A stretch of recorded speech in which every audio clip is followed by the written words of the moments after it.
You may have missed this, but Adam Schiff has some splaining to do. Huh? Some splaining. Listen, I'm with you. I am pissed. Can I say that, Joe? I'm sorry. I know it's a family-friendly show. Man, I'm pissed is PO'd. cool. Yeah, pissed. Okay, I'll say pissed. The glacial pace of justice. Justice seems to be dead in the country. You know, everybody who's involved in the Spygate plot, people like Adam Schiff who do whatever they want, get away with everything, and Donald Trump gets impeached on a hoax.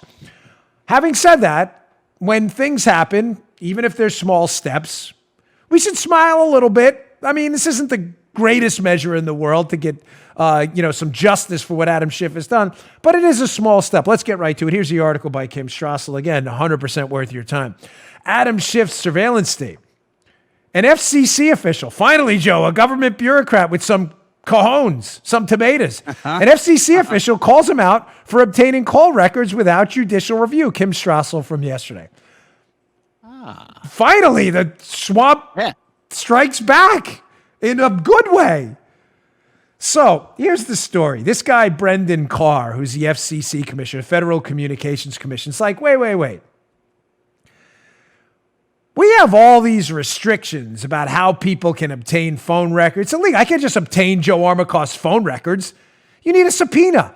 And Joe has the right to fight it legally. We have an adversarial judicial system where if I'm an investigator and I say, I want Joe's phone records in some civil suit, Joe has the right to say, I'm going to challenge that. I may win, I may not, but Joe has the right in a constitutional republic to fight these subpoenas. The Trump administration's done it often. But that's not what happened in this case. Adam Schiff, sleazeball, slimeball Schiff, decided it would be a good idea to go grab phone records for Rudy Giuliani, Congressman Devin Nunes, and others, and did it behind closed doors so they didn't even have the right to fight back. And now the FCC, the Federal Communication Commission, which regulates this, Brendan Carr's like, no. You're not exempt because you're a sleazeball congressman from California, Adam Schiff. Let's go to this screenshot from the piece. Impeachment may be over, quote, but Mr. Carr, FCC commissioner, hasn't forgotten this abuse of power by Schiff. And his letter, which Kimberly Strassel got her hands on, calls for answers and reform. Good for you. The FCC takes call privacy seriously, only recently having proposed some $200 million in fines on phone carriers for failing to protect customer data. Mr. Carr's message to Schiff is that Congress doesn't get a pass on this. It's not entitled automatically to a secret and partisan process that deprives Americans of their legal right to maintain the privacy of this sensitive information. Yes. Oh, yeah. Come on. That's at least a twofer. Yeah, it's a twofer, baby.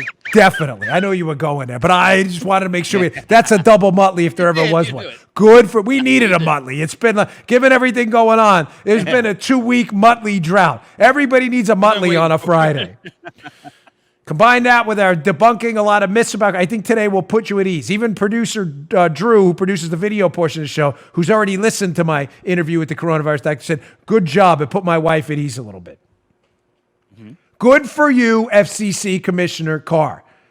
And I hope if these phone companies just gave this stuff to Schiff without the appropriate authority, that the fines are nasty.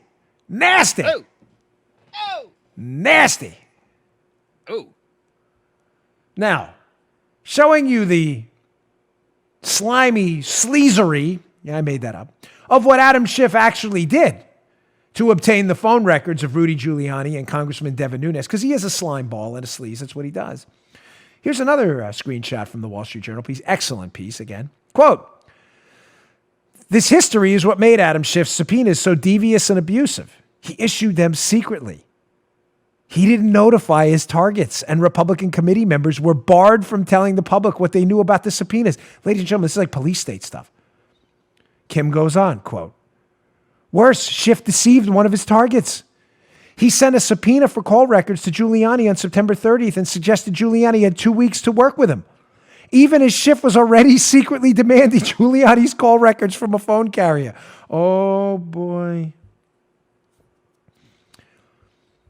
Again, is this the most dramatic moment of justice we've seen yet for Adam Schiff? No. But folks, again, I'm as upset as you are about the glacial, sometimes non-existent pace of justice in this country. I use air quotes because justice seems to be dead.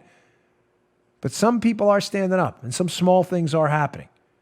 Adam Schiff's not going to be able to gaff this off. You can't be a big government Democrat like Schiff and say, oh, we need government regulators like the FCC. And then when the regulations impact a devious little sleazy plot like you pulled, say, oh, well, that doesn't apply to me. He's going to have to answer those questions.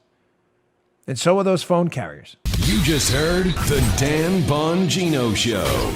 You can also get Dan's podcasts on iTunes or SoundCloud. And follow Dan on Twitter 24/7 @DBongino.